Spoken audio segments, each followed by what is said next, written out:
Hi, my name is Heather Zopetti. I'm the designer of the Tamarix Quilt in the 2010 Interweave Knits. I am going to do a short video tutorial about the seam as you go technique. We've made this very small square that we're going to practice with. I recommend doing this before you start your actual squares just to get the technique down if you're going to do it that way.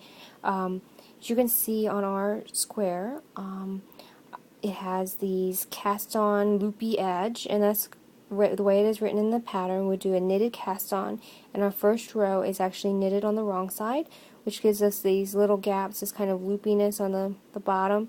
And this is actually to simulate almost having a slip stitch on the sides, and it'll allow you to easier pick up a knit or either use these as for the seam as you go technique.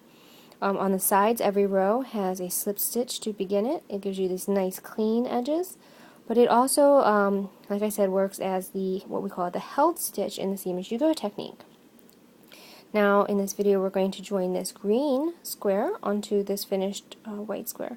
The first thing that we do is we cast on one last stitch.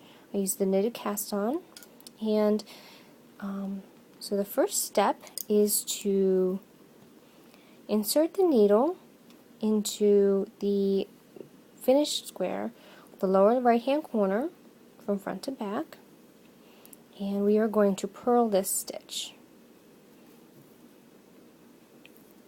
Okay, then we're going to insert our needle into the next slip stitch from front to back, and I pick up both legs just like that. Okay, and then we turn our work around.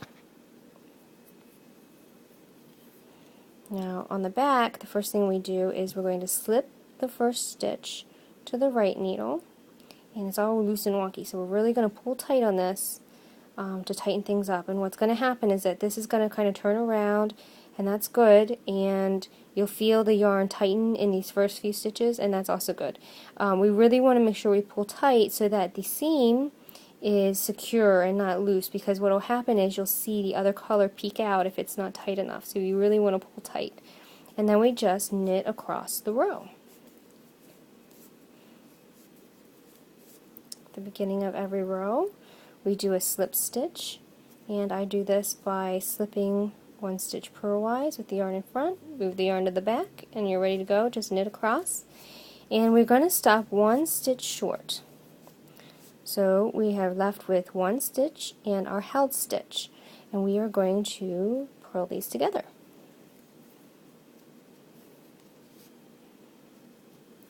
Okay, so now the next thing is, again, just like we did before, we're going to insert our needle into the next slip stitch from front to back, get both legs, turn our work.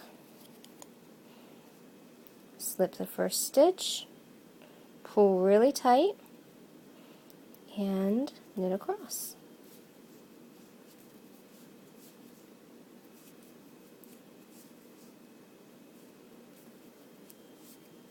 Okay. Do it for you one more time. I'm going to slip, knit, and then our last stitch with our held stitch, going to purl those together.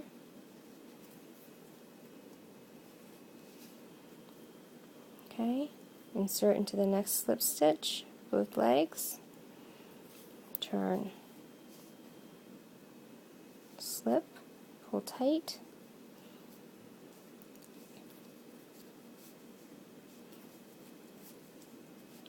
and across. And that's all there is to it. You just keep doing it until the end.